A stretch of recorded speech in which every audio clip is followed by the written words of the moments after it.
What's up, everybody? Welcome to another edition of the Postgame Podcast. I'm your host, Corey Smith, here with Miles Masercola, who is inside of Reynolds Coliseum on a historic night for the Wolfpack. Yeah, showing off all of Reynolds. Oh, boy, I'm catching every bit of that audio, too, at the same time. But a historic night for Paul McNeil. 11 made three-pointers tonight. 10 was the program record. 11 tied the ACC record. 47 points for him, the most since Rodney Monroe, I believe in 1991, I think was the number. Georgia Tech was that performance for Rodney Monroe, who had 48. So just a remarkable night for Paul McNeil, a huge night for NC State's offense as a whole. I know Will Wade still took some issue with the defensive side of the basketball, so I'm sure we'll talk about that a little bit too, and just his reaction in postgame. But just your thoughts on this one before we really jump into things, man.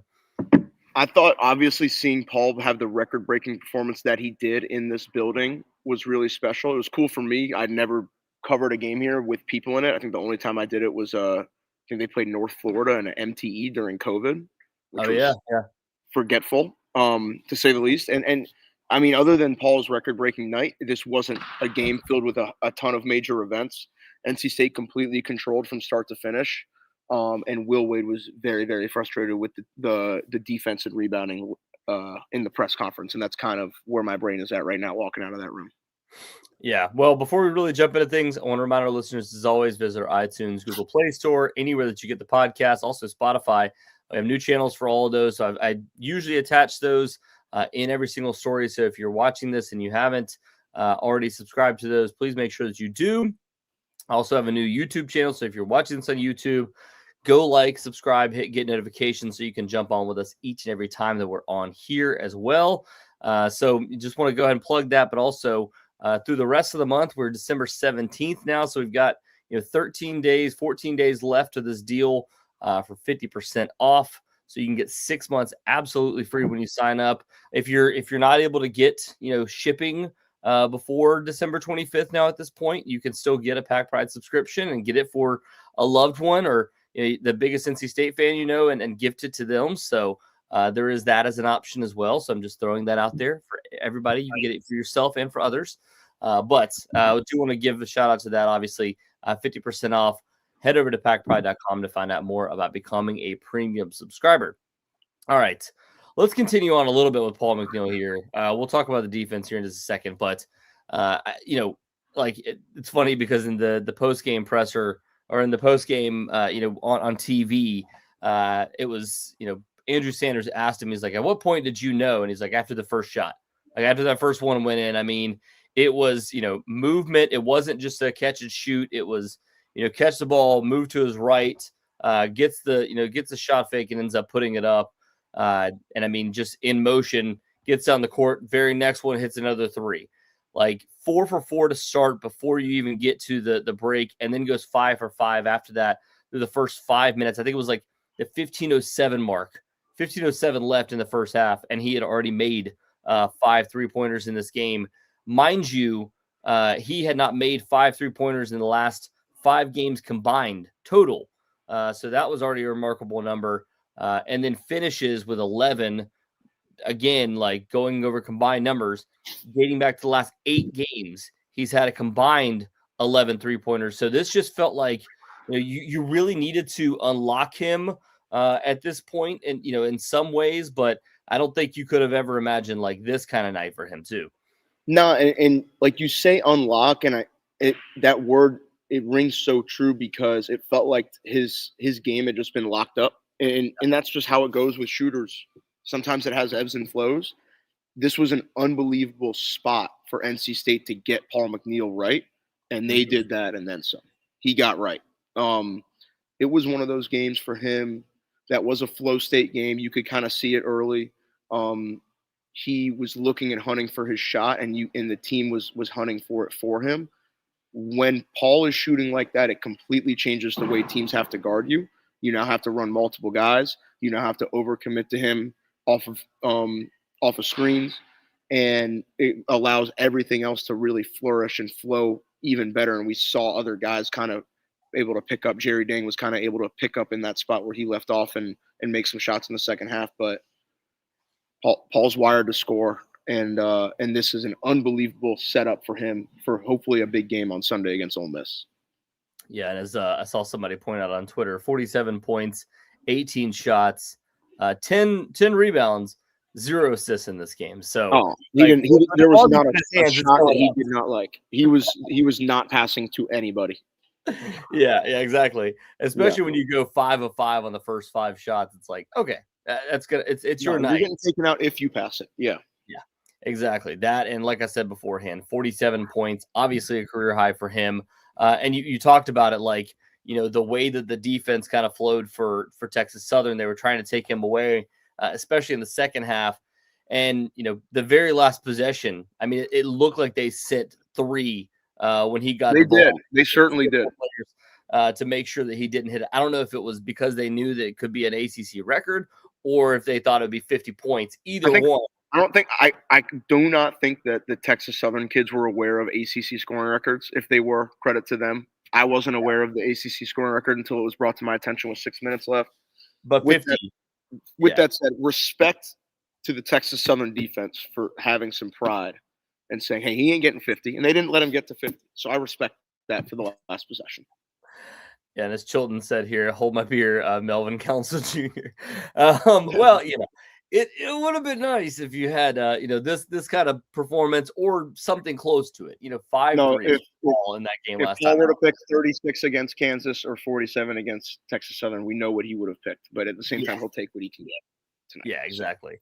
And again, the other thing I'll add to it too, like, and I wanted to get your thoughts on this before we jump into other guys' performances, but like, he was shot hunting obviously in the second half. Once he got to 9, he goes to the bench, and obviously everybody's probably telling him, like, look, man, the NC State record is 9. You go out there, go get your 10th. And I think he shot like 3 more 3-pointers, didn't make them before he finally got that, that one in. And then it was like a relief. Like, all right, there's no like any, like, not to say it would have been negative vibes, but it would have felt like there was something left on the table if he had gotten to 9 and not hit the 10th to be able to kind of break that. So it feels like there was a lot of shots there at the very end, and then wasn't able to really kind of put those together. Yeah, and he's a kid that has gone for records like this in high school, so he was more than comfortable hunting these shots. Like, this is something that he's very, very familiar doing. I remember in the Outer Banks at the Good Guys versus Kinser, he was playing First Flight, and we were kind of like, stop, Paul. They brought you here. He was just gunning. He just gets in this zone where he breaks games open, and he's like, give me the ball. And nobody's going to tell that guy no, as they shouldn't. Yeah, exactly. And absolutely nobody was telling him no, except for the Texas Southern defense tonight. That was probably the only portion that was going. They only said no those 1 or 2 times. Other than that, it was a whole lot of yes. Yeah. Yes, that's another bucket. Yes. And the other thing I was going to add to, I mean, golly, I'm looking at the full 1.636 points per possession for NC State tonight. I don't think that may be the highest in NC State history. Obviously they had a couple games that were really good against NC Central earlier on in the year, and that's kind of what this one's more comparable to than anything. This is obviously not going to translate to ACC play or translate to Ole Miss on Sunday. That's why we're talking about individual performances here, but it's just an absurd number and shows you how well the offense was playing tonight. I want to talk to you about, a little bit about Darrion Williams not playing in this game. Obviously the shoulder injury continuing to kind of hinder him. We've seen it limit what he's been able to do over the last few games in particular. He finally gets a night off to rest, and that gives him basically a full week off, over a week off. He's going to practice some, but gives him really some time to be able to rest up before going into Ole Miss on Sunday. But also, Alyn Breed stepping in his place. A strong night for him. Again, the stats are never going to be huge for him, but 9 points, hit a 3-pointer in this one, 6 rebounds, 4 assists in this game, 0 turnovers. Again, he just continues to be a steady force when it comes to handling the basketball for NC State. And then also a steal. That's all in 20 minutes of action and his first start. Right? I believe maybe his second start of the season. I can't remember exactly if he started another one. But again, like, just the kind of comparison there between the two and what you're hoping to get from Darrion Williams when he gets back, but also how much Alyn Breed is kind of being unlocked a little bit in this offense too. Yeah, I think for Breed, like he was able to just come in and be comfortable. Like he's just so comfortable in these games, regardless of who he's playing against.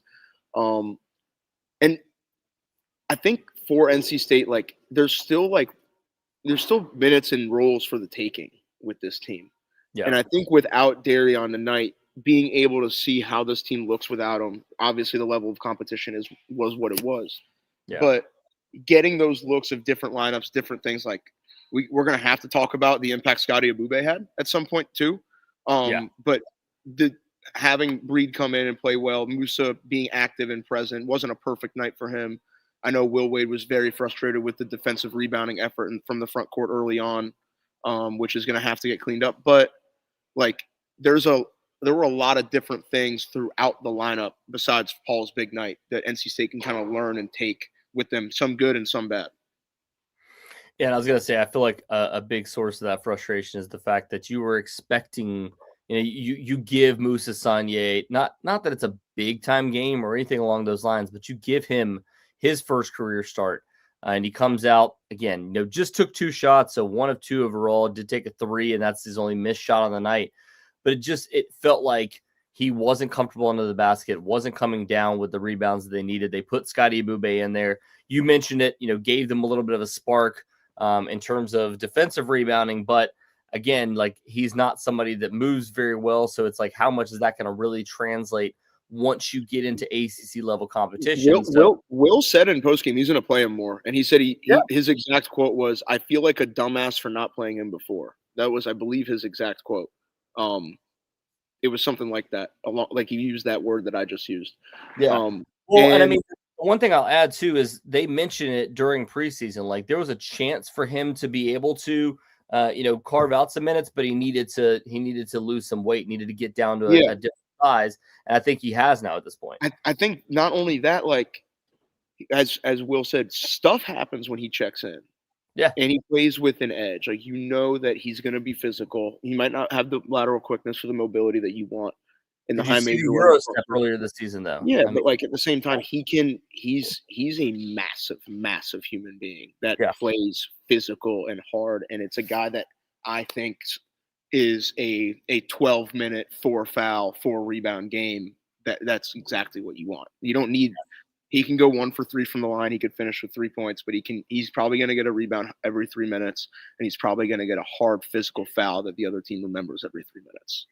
Yeah, exactly. And one thing about it, once he steps in for 10 plus minutes, it's like people start thinking twice about going to the rim at that point. And he's someone that is kind of a gadget, but is someone that could be of use as these games continue to get higher and higher level, and I think we're going to see that on Sunday.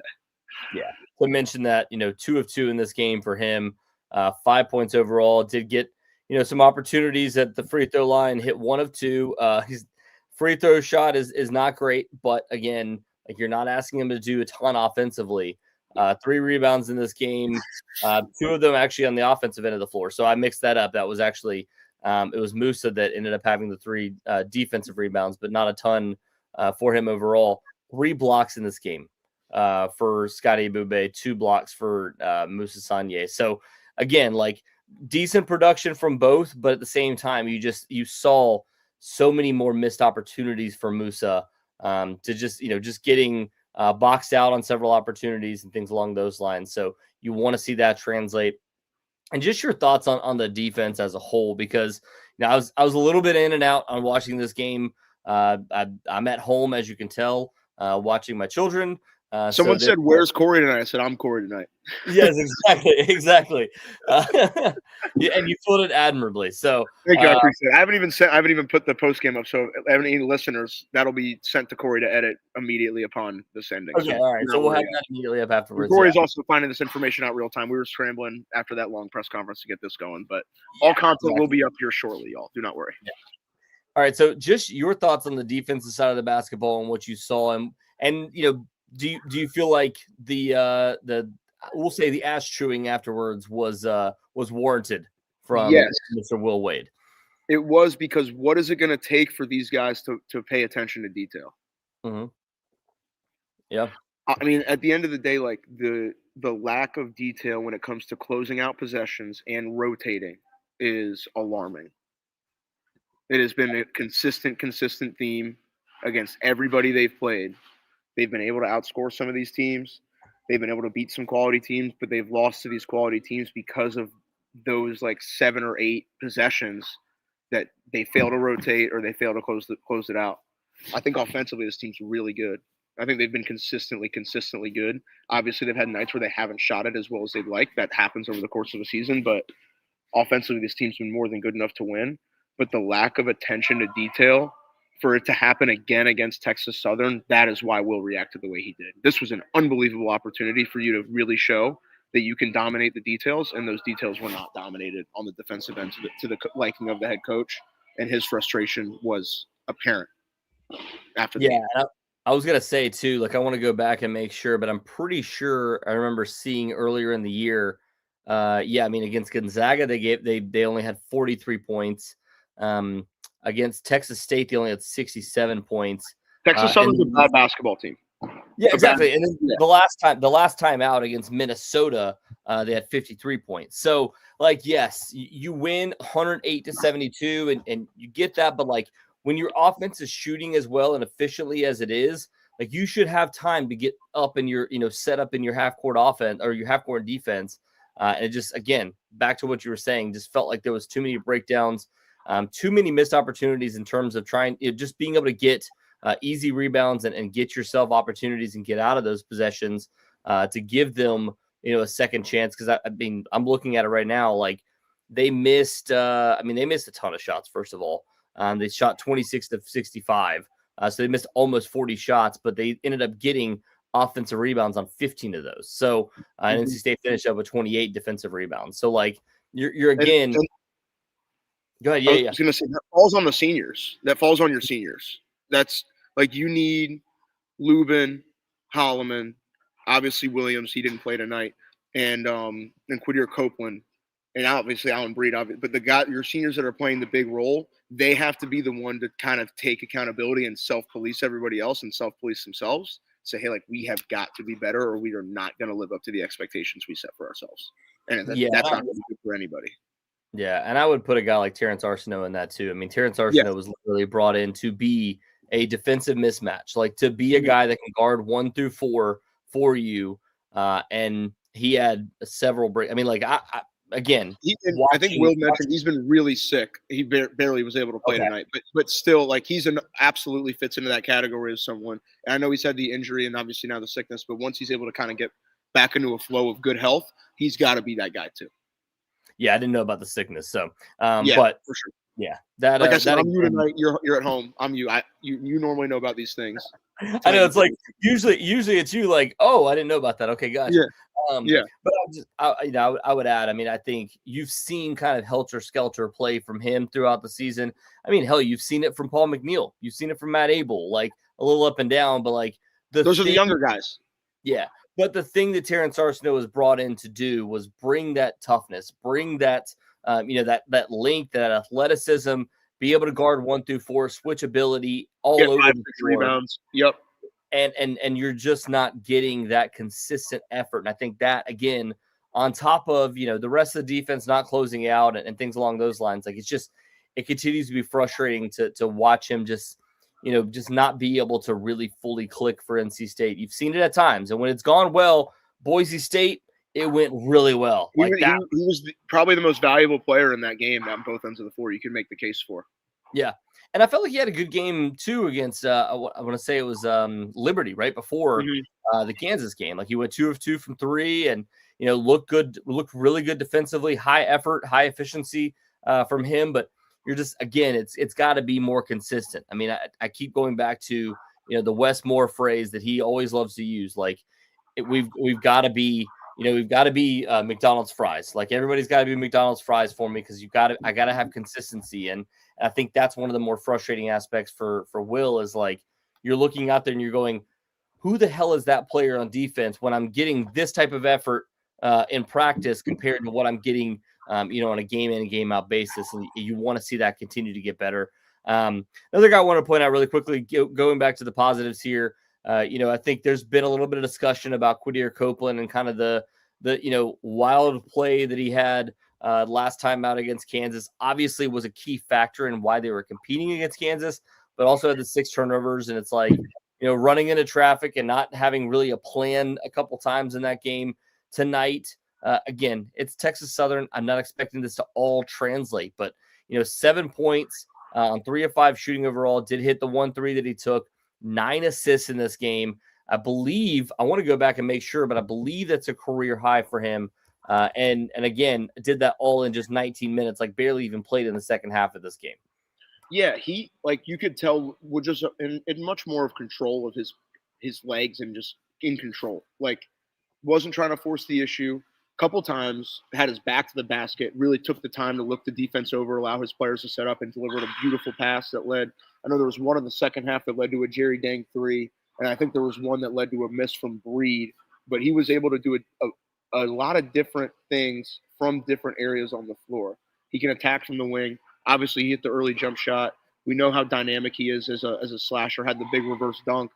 But really just using his eyes, using his brain, taking his time, and picking the defense apart. A much more in control and efficient performance from Quadir. And obviously the level of competition has something to do with it, but you could tell he was operating with real intent in terms of taking care of the basketball, which was great to see. Yeah, correction, actually. He has had double-digit assists multiple times in his career. Actually had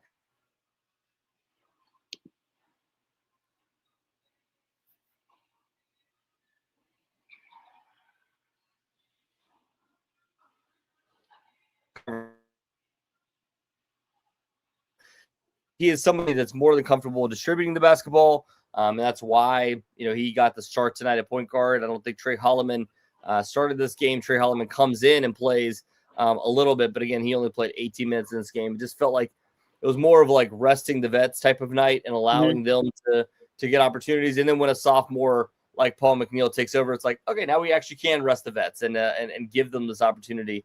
You don't have to keep putting them out there. All right, last thing for you before we head out of here, man. Just your thoughts on how this, if at all, really translates. The other guy I wanted to point out too, Jerry Deng, shot the ball really well tonight. Ended up 4 of 12 overall, but 4 of 10 from 3-point range. That's more threes than he's hit so far in a single game at NC State. So a huge night for him. But how much do you feel like that maybe translates between him, between Jerry Deng, Paul McNeil, a little bit of Alyn Breed, any of that translate over to the upcoming games? And because now it is high major games the rest of the way. You play Ole Miss, and then you're into ACC play, and then the ACC tournament, and then hopefully the NCAA tournament after that. Yeah, I do think that for McNeil, just getting back into a rhythm and flow, getting the confidence back is always really, really important. And then for Deng, just being able to get comfortable with making his shots. Like, he had not been shooting well, hadn't been playing consistently. So hopefully this is a sign of things to come for him. But there's a lot of defensive stuff they're going to have to clean up against Ole Miss. But that's what makes, I think, this so frustrating for the fan base is this team is really damn good offensively. And if they fix 2 or 3 of these short things, it's like, these 5 to 7 point losses turn into 8 to 9 point wins potentially. And then the conversations are very, very, very different. But they're right there. They're right there. Yeah, and I think again, Ole Miss got another win tonight against Alabama A&M. They beat Southern Miss the other night, 71-67. So that was a much tighter game than I think most people expected. But before that, they lost 4 straight. So this is a team that's coming in reeling and also needing big time wins. So they really need something on their resume too. So there's going to be two pretty desperate teams going into Sunday. But yeah, again, for NC State, it's really it's about going out there doing what you need to do. And Willie in the chat. Willie pointing out, took off the man. It's old news. It was 2 months ago, Willie.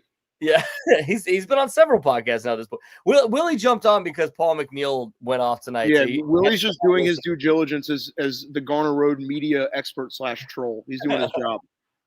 Exactly. Mm-hmm. So appreciate Willie jumping on. Yes, and give us a little heart emoji. Appreciate you, man. Thanks, Willie. Yeah. So again, this is a game. I mentioned it beforehand, like desperation game for both of these teams. But for NC State, you got to go in there, take care of business, because Like, we don't know which direction this this Ole Miss team is going to head. This isn't, they didn't lose to the caliber of teams that NC State lost to. Iowa's a good team, but not a great team. Utah, again, not a very good team at all. Miami, we don't know really. Still a very interesting. Trying to figure things out. St. John's, sure, that's one thing, but they got to smoke. This is an Ole Miss team that's been struggling lately, so NC State has to take care of business, has to be able to go get that win, because it's probably a quad 2 by the end of the year, which helps your resume. But being in a neutral court has a chance to grow that much more. So again, you have to get one of these wins before you get into conference play and really be able to kind of continue to build this resume, which is crucial. You're getting a lot of you're covering the spread in a lot of these games that don't really count too much towards your resume, but at the same time, it helps you in the net, because if you're winning these games by a wide margin, it helps your net.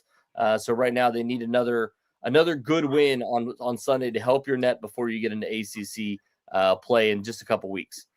For sure. No, I think that's a good place to wrap it up for. Yes, sir. Well, again, NC State comes away with a 108-72 win over Texas Southern inside Reynolds in the Heritage game. Paul McNeil, not much more we could say. 11 3-pointers, 47 points in this game. We'll have much more coverage of Paul McNeil, of the NC State win, and leading up to Ole Miss on Sunday. Thank you again to everybody for listening. We will talk to you again soon.